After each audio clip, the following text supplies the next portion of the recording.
السلام علیکم dear student, کیا حال چال ہے؟ خیریت ہے؟ ٹھیک ٹھاک ہے؟ Welcome to universal teaching academy.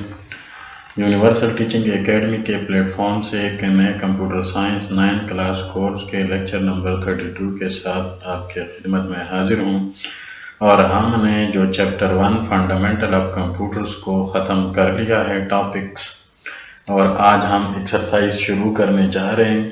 تو سب سے پہلے ہم ایکسرسائز کے اندر جو شارٹ کویسچن دیے گئے ہیں بک کے اندر، اس کو آج سے ڈسکس کرنے جا رہے ہیں۔ تو چلیے سٹارٹ کرتے ہیں۔ The first question is describe Napier's bones and slide rule، یعنی آپ نیپیئر بون اور سلائڈ رول کے بارے میں کیا جانتے ہیں، اس کے بارے میں تھوڑا سا لکھیں۔ تو Napier bones, John Napier a Scottish mathematician invented a calculating device called Napier's bones in 1614۔ Scotland کے اسکاٹش میتھمیٹیشین تھے، اس نے ایک ڈیوائس بنایا تھا جس کو وہ نیپیئر بون کہتا تھا، اور وہ 1614 میں اس نے انوینٹ کیا تھا۔ It consists of a wooden box containing rotating cylinders, each of which had the digits from 0 to 1۔ وہ جو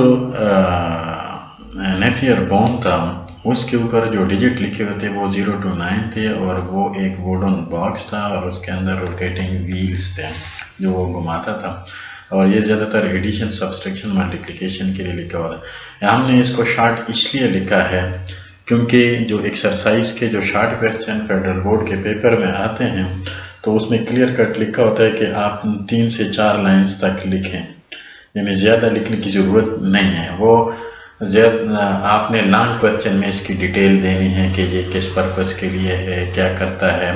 یہاں پہ آپ سے صرف پوچھا گیا ہے کہ نیپیئر بون کیا تھا، تو آپ نے بس صرف اتنا سا لکھنا ہے۔ زیادہ تر جو اسٹوڈنٹ غلطیاں کرتے ہیں وہ ایکسرسائز کے جتنے بھی جو پیپر میں جو شارٹ کویسچن اس پہ بہت زیادہ ٹائم لگاتے ہیں، بہت لمبا لکھتے ہیں، پھر لانگ کویسچن کے لیے ان کے پاس ٹائم نہیں بچتا، تو پھر وہ لانگ کویسچن کو شارٹ لکھتے ہیں اور شارٹ کویسچن کو لانگ لکھتے ہیں، تو یہ غلط ہے۔ بس اس کے اوپر نوٹ بھی لکھا ہوتا ہے کہ the answer must be 3 to 4 lines، تو بس اتنے ایسا آپ لوگوں نے لکھنا ہے۔ Slide rule: based on the idea of logarithm, English mathematician William Otter developed a device called slide rule in 1614. It was very useful for multiplication and divisions۔ slide rule کیا تھا؟ یہ لاگریتم کے جو آئیڈیا ہے اس سے یہ ایوالو ہوا تھا، اور انگلش میتھمیٹیشین ولیم آٹر نے اس کو ڈیولپ کیا تھا 1614 میں، اور یہ ملٹیپلیکیشن اور ڈویژن کے لیے بہت یوزفل تھا۔ اس میں لانگ ڈیجٹس کے ڈویژنز کے لیے بہت یوزفل تھا۔ میں نے آپ کو بتایا تھا کہ یہ لاگریتم کس لیے یوز ہوتا ہے، زیادہ تر سائنٹیفک نوٹیشنز کے لیے، جب بڑے بڑے نمبر اس کو عام چھوٹے فارم میں لکھتے ہیں، تو یہ سلائڈ رول بھی وہی کام کرتا تھا، جس طرح بڑے بڑے جو ڈیجٹس ہوتے ہیں ان کے ملٹیپلیکیشن اور ڈویژن کے لیے۔ بس اتنی سی بات یاد رکھنے ہوں۔ Next question is compare first and third generation computer, یعنی آپ فرسٹ جنریشن اور تھرڈ جنریشن کا کمپیریزن لکھیں۔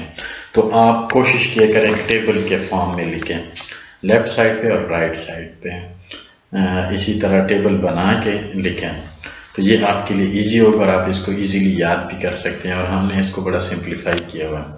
First generation, its duration was 1940 to 1956، اور تھرڈ جنریشن کا جو ڈیوریشن ہے 1963 سے لے کر 1971 تک۔ اٹ یوز ویکیوم ٹیوب، اس کے اندر ویکیوم ٹیوب کا استعمال ہوتا تھا۔ It used I C chips, اس کے اندر آئی سی چپس استعمال ہوتے تھے۔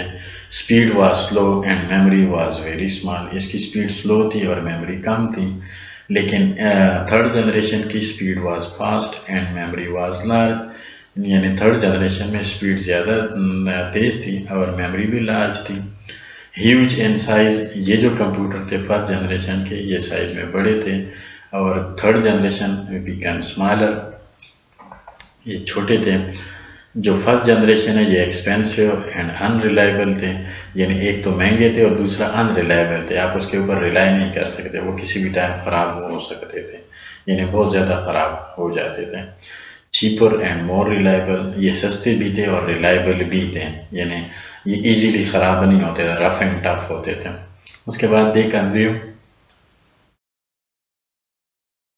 اے لاٹ آف پاور، یہ بہت زیادہ بجلی جو ہے نا کھا لیتی تھی، یعنی بجلی زیادہ کنزیوم کنزیومز لیس الیکٹریسٹی، یہ کم بجلی پہ چلتے تھے، یعنی کنزمپشن اس کی بہت کم تھی۔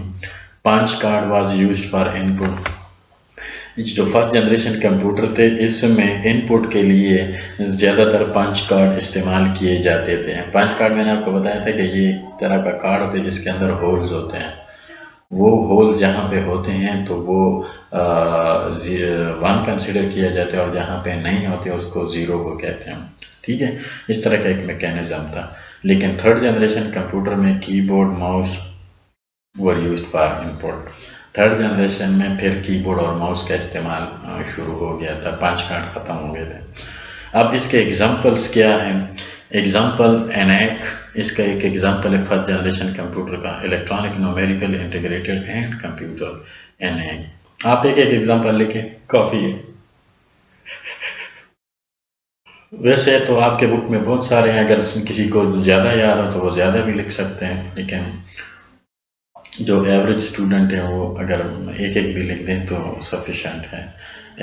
تھرڈ جنریشن کمپیوٹر کا جو ایگزامپل ہے وہ IBM سسٹم / 360 ہے۔ تو یہ ایک چھوٹا سا ہم نے آپ کے سامنے کمپیریزن دکھا دیا ہے فرسٹ جنریشن کا اور تھرڈ جنریشن کا۔ تو یہ بہت امپورٹنٹ کویسچن ہے، یہ جنریشن والے یہ اکثر پیپر میں آتے ہیں۔ تو آپ نے چونکہ یہ شارٹ کویسچن ہے تو ہم نے اس کو بڑا کرسپ کیا ہوا ہے، شارٹ کیا ہوا ہے، تاکہ بس آپ اتنا دیکھیں کہ اس کا ڈیوریشن کیا ہے، اس کے اندر کمپوننٹ کون سے یوز ہوتے، اس کی سپیڈ اور میموری کیا تھی، اور یہ سائز میں کیسے تھے، یہ ایکسپینسیو تھے کہ چیپر تھے، بجلی کیسے استعمال کرتی تھی، ان پٹ اس کا کیا تھا اور اس کے ایگزامپل کون سے۔ بس یہ چند باتیں آپ یاد کریں تو آپ ایزیلی اپنا کویسچن بڑا خوبصورت قسم کا لکھ سکتے ہیں۔ تو ڈیئر اسٹوڈنٹ، اس لیکچر کو یہیں پہ رکھتے ہیں، اگلے لیکچر میں انشاءاللہ نیکسٹ 2 سوال کے بارے میں پڑھیں گے، ٹھیک ہے۔ خدا حافظ۔